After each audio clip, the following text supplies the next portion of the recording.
Bismillahirrahmanirrahim. Theorem 12.1. Any point on the right bisector of a line segment is equidistant from the end point of the segment. इस theorem में आपको बता रहे हैं कि कोई भी अगर हमारे पास एक लाइन सेगमेंट हो, फॉर एग्जांपल हमारे पास ए बी लाइन सेगमेंट है और एम एन इसका राइट बाइसेक्टर है। एम एन क्या है? राइट बाइसेक्टर है किसका? ए बी का। तो आपको बता रहे हैं कि किसी भी लाइन सेगमेंट का राइट बाइसेक्टर पे अगर आप कोई पॉइंट ले, तो हमने यहाँ पे कौन सा पॉइंट लिया है? Point P. तो आपको बता रहे is equidistance from the end point. ये पॉइंट एंड पॉइंट से क्या होगा? इक्विडिस्टेंस होगा। इस पॉइंट का एंड पॉइंट से डिस्टेंस क्या होगा? इक्वल होगा। ये प्रूव करना है। तो गिवन में हम लिखते M N is the right bisector of A B. M N क्या है? राइट बाइसेक्टर है किसका? ए बी का। Which intersect A B at point R, जो कि ए बी को किस पॉइंट पे इंटरसेक्ट करते? पॉइंट आर पे इंटरसेक्ट करते हैं। फिर let P be a point on M N. P हमारे पास एम एन पे एक पॉइंट हो, तो आप पी की जगह पे कोई भी पॉइंट ले सकते हैं। कंस्ट्रक्शन हम करते हैं, तो कंस्ट्रक्शन ये होगा कि join P to A and B. P to A and B, P को ए और बी के साथ ज्वाइन करें, और जैसे आप राइट बाइसेक्टर ड्रॉ करें तो यहाँ पे हमारे पास दो एंगल बनते हैं। तो हम ये प्रूव करते हैं कि पी ए का डिस्टेंस जो है वो इक्वल होगा किसकी? पी बी के डिस्टेंस की। ये दोनों डिस्टेंस आपस में इक्वल। तो कंस्ट्रक्शन जो हमने किया वो यहाँ पे लिखते हैं, join P to A and B. P को हमने ए और बी के साथ ज्वाइन किया, और टू प्रूव में हम ये लिख सकते हैं कि P A line segment is congruent to P B line segment. ये भी लिख सकते हैं, और साथ साथ आप ये भी लिख सकते हैं कि P is equal distance from A and B। P का डिस्टेंस A और B से क्या है? इक्वल है। हम प्रूफ की तरफ आते, तो प्रूफ में मैंने आपको बताया था कि 5 स्टेप होते हैं थ्योरम को प्रूव करने के लिए, ट्राइंगल को प्रूव करने के लिए। उसमें पहला स्टेप ये होता है कि दोनों ट्राइंगल को आप कॉरेस्पॉन्डिंग्स लेंगे। तो हमारे पास दो ट्राइंगल है, ट्राइंगल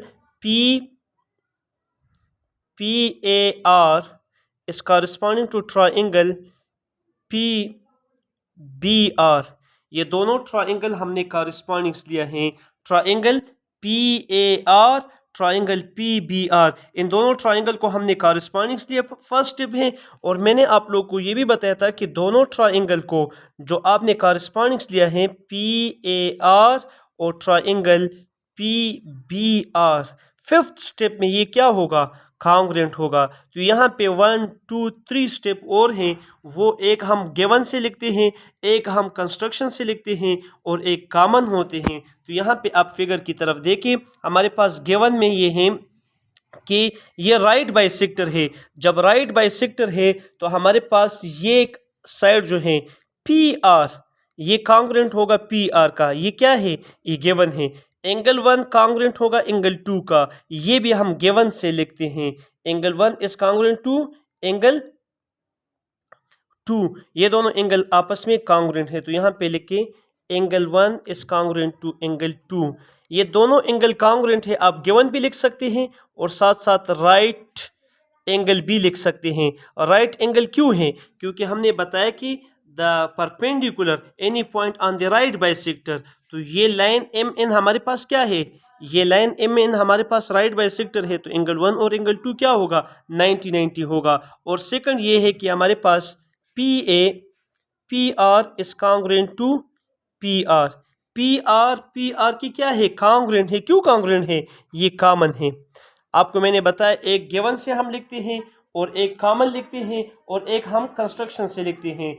और थर्ड हमारे पास ये है कि P R is congruent to P R, और A R is congruent to B R. इधर देखिए फिगर में, A R is congruent to B R. ये दोनों साइड आपस में इक्वल है। क्यों इक्वल है? क्योंकि ये राइट बाइसेक्टर है, और राइट बाइसेक्टर का मतलब ये है कि ये 90 पे भी बनाते हैं और इक्वल पार्ट्स में डिवाइड करते हैं। तो A R is congruent to B R. ये यहाँ पे आप क्या लिखोगे? गिवन। तो ये दोनों ट्राइंगल आपस में क्या है?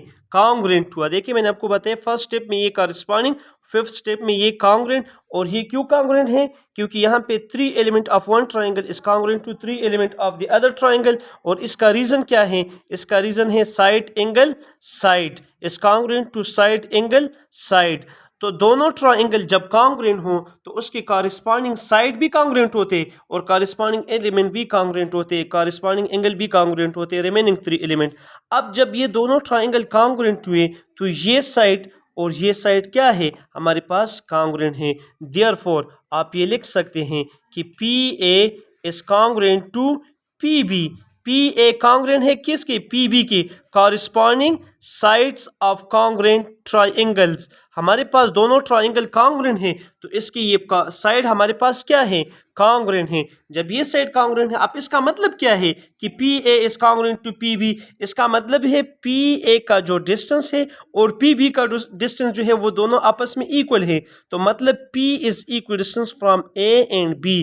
पी का डिस्टेंस ए और बी से क्या है? इक्वल है।